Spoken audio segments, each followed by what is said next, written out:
And welcome to Form Now. I'm Michael Barber, and this is my dear friend and colleague here at the Augustine Institute, Dr. Scott Hefelfinger.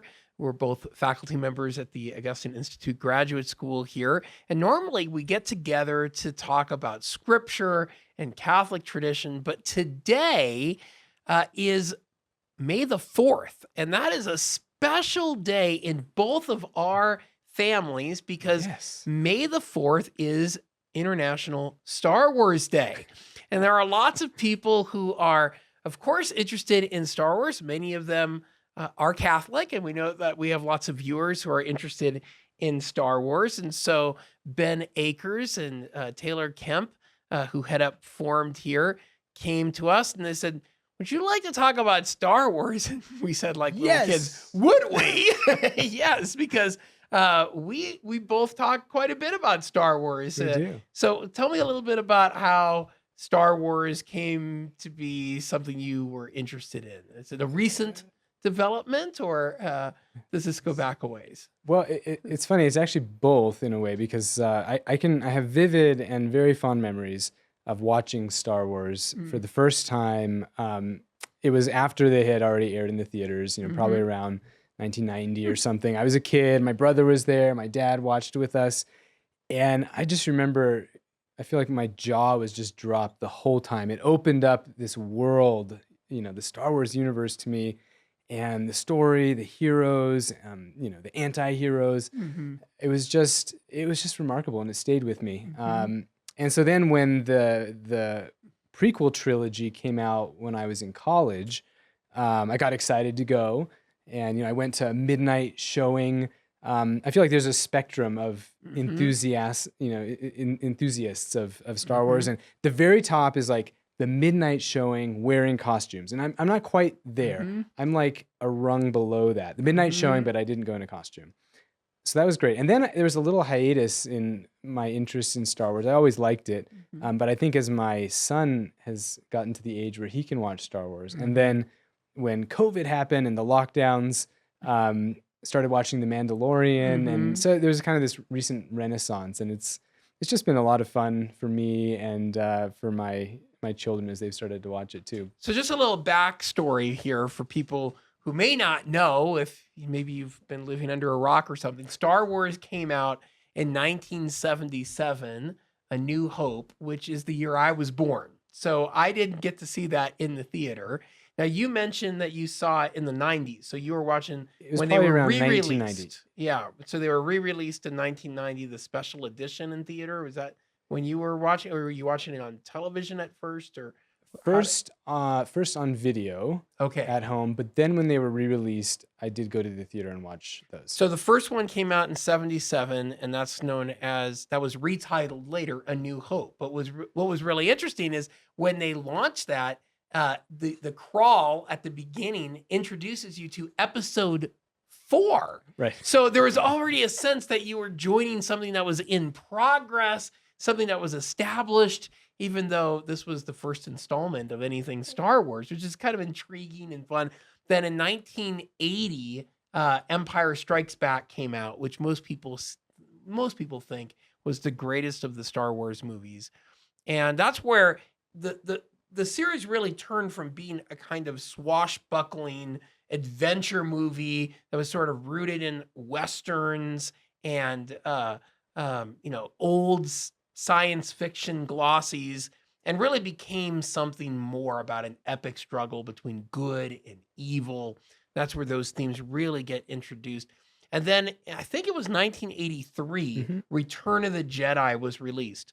And I remember that, and now I'm showing my age a little bit, because that was the second movie I ever saw in a movie theater. Oh, wow. My uncle, who is a priest, took me to see Return of the Jedi as a very little boy, and I'll never forget it. It was an amazing experience. The other movie I saw was Fox and the Hound, a Disney movie, which is very different than this action adventure movie.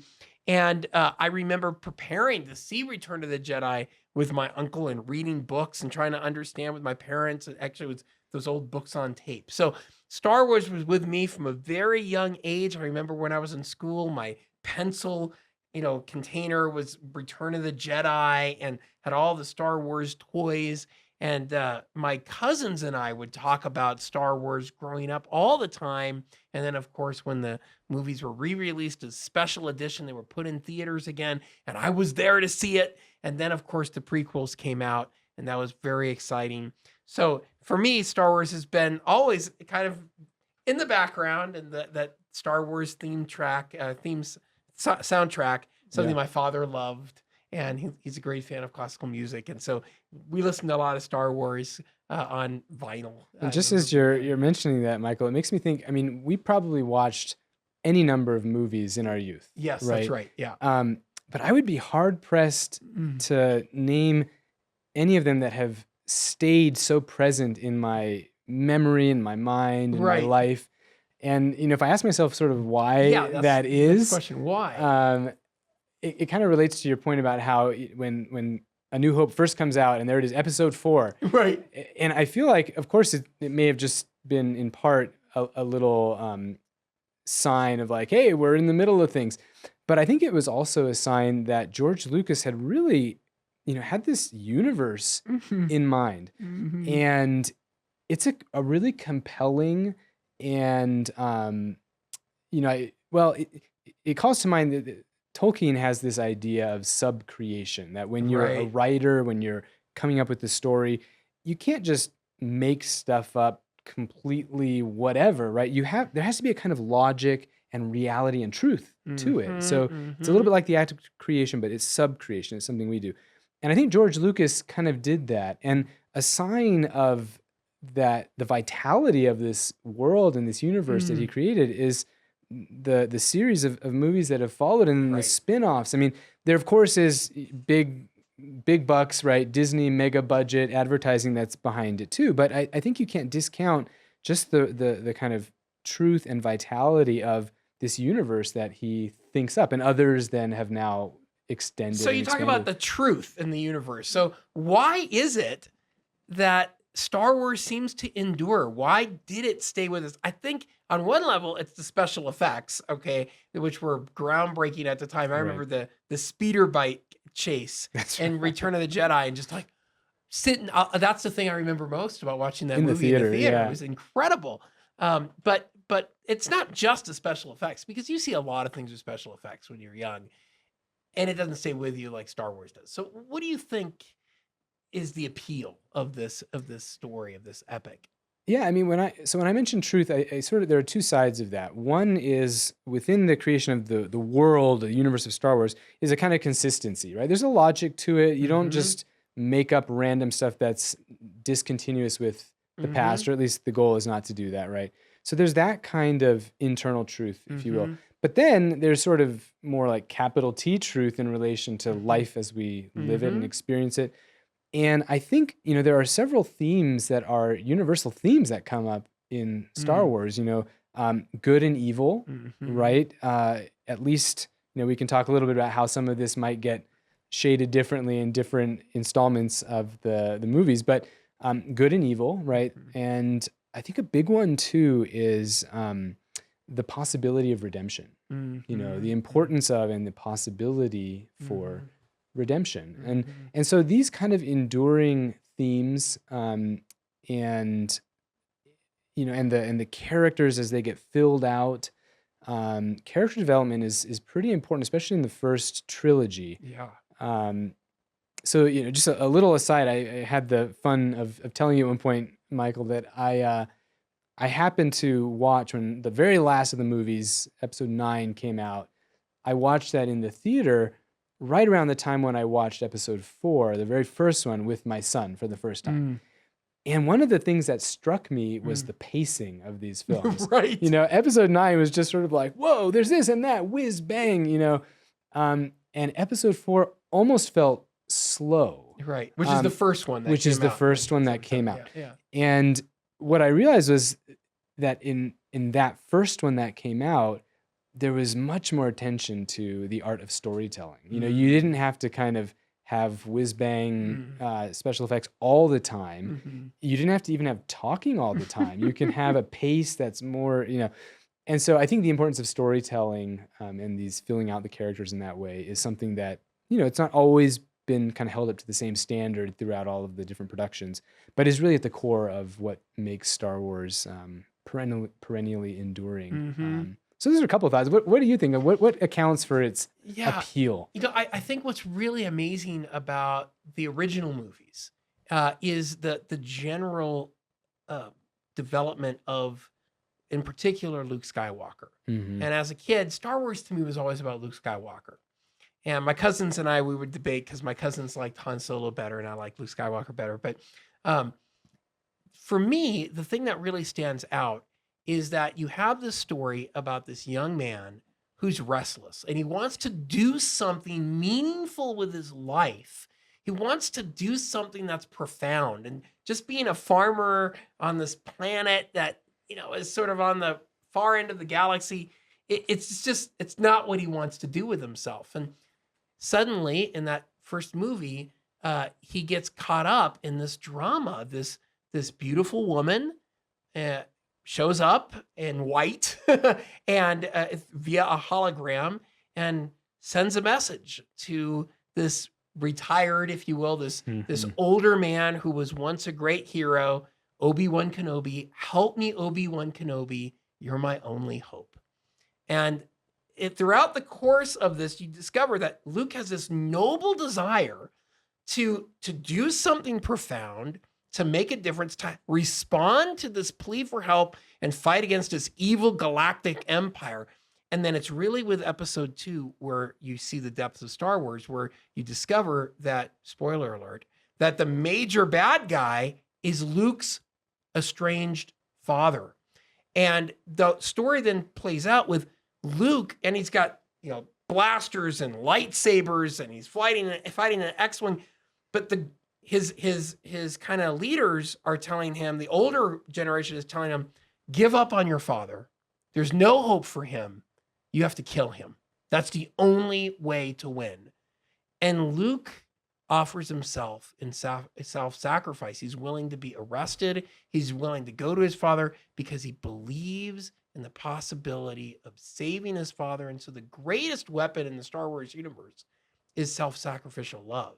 So yeah, there are all these cool weapons, but Obi-Wan Kenobi sacrifices himself. Luke sacrifices himself, and so on and so forth. And that's, I think, the genius of Star Wars. And of course, these more recent movies, I think they kind of undermine that in various ways. I wish I had time to develop it. I have a friend named Tom Harmon, who we both know, who's a great theologian at the University of St. Thomas in Houston. He's written a ton of pieces on Star Wars, published by Catholic World Report. I highly recommend them. I think they're fantastic. But he just shows that this is really what is at the heart of the appeal of Star Wars, this battle between good and evil. But you don't win by killing. You win by laying yourself down and believing that the other side can change and you can win them over. And I think that's the greatest message and the greatest reason why Star Wars endures is about hope, a new hope, Yeah, and there's something, it's remarkable that, so the genre, right, is science fiction. Right. Well, fantasy, yeah. I would say. Yeah, right, yeah. But even though it's fantastic, even though it's Right. fiction of a certain sort, Yes, right, yeah. it relates so much to things that we experience all the time. So Right. you mentioned this, it is one of the great things, right, that Luke gets swept into something bigger than himself, right? This Right. noble cause. And don't we all want that, right? Yes, right. To be swept up in something larger than ourselves, to seek and pursue and attain a common good. But there's always a temptation that goes with that, Right. and that is to lose sight of the individual, right? That's To right. lose sight of the person. Oh, I love And that, so yeah. there's this balance where, and we have to do this in all sorts of ways. And this is part of Catholic teaching, really, and Catholic Right. social teaching is, of course, we have to keep in view the larger picture. We can't just be individualistic and sort of focused on ourselves or the very smallest communities. But even while we keep that big picture in mind, we can't ignore individuals or the That's cost right. that it might have for a particular person. Absolutely. And within all of that, what is absolutely essential is the love of friendship, right? Personal, self-sacrificial love, as you said. And so yeah. obviously this is not a Catholic or even Christian Right. film, Yeah. but it's something that, as Christians, we can watch it and see how true this is, incomplete perhaps, but how true it is to certain parts of our lives. And I think that is also, Right. what makes it so Yeah, and enduring. I think that Star Wars itself represented a kind of cultural revolution. If you look at movies in the 70s, they were and Harmon points this out, they were gritty and they were cynical. And Han Solo kind of embodies that, Sure. the character of Han Solo, there really is no spiritual reality. There is no truth other than I need to just look out for myself, right? And he ends up undergoing a transformation because of Luke's idealism, but because of his hope, because of his goodness. It really overcomes Han's cynicism. And I think that we live in a world that is full of that kind of cynicism. And that's one of the reasons Star Wars has endured. And then the movies that didn't do well were those that kind of turned that inside out, where you had a beautiful young woman once again coming to Luke Skywalker. And in this instance, now Luke is older and he's like, well, no, there's no hope. And we should. He's like, wait, this isn't the same Luke that I fell in love with. And that's why the more recent installments of Star Wars and The Mandalorian and Book of Boba Fett, where Luke has showed up again, now he's that Luke again that I love, that is full of hope and that is willing to believe in that people can be saved. I was kind of renewed by hope in Star Wars and my affection for it. Yeah, and I mean, it's fascinating how you see these cycles, right? You mentioned the 70s and this kind of cynicism, Right. grittiness. And so Star Wars came into that and kind of broke that open, That's right. And then maybe there was a little more buoyancy and optimism. And then we've fallen again, right, into sort of cynicism. And so that's why The Mandalorian recently, as you mentioned, and Right. this re-portrayal of Luke, we need that. I mean, this is one thing that art does in the Yes. contemporary world, is to point out the truths that we need to hear. And John Paul II, in his letter to artists, has a great point that artists are called to show the spiritual realities. It's not just about the weapons that they have. It's not just Right. about the special effects, but it's about these interior dimensions of, we can even say, virtues, right? Right. Or self-sacrifice. Right. And he also points out in that letter how artists are called to show the truth, in some way, to show the truth of the redemption. And I think you see this, Right. it might not be the redemption in Christ, but Sure. the possibility of redemption for Han Solo in his own way, Right. for Anakin Skywalker, then later Darth Vader, Yep.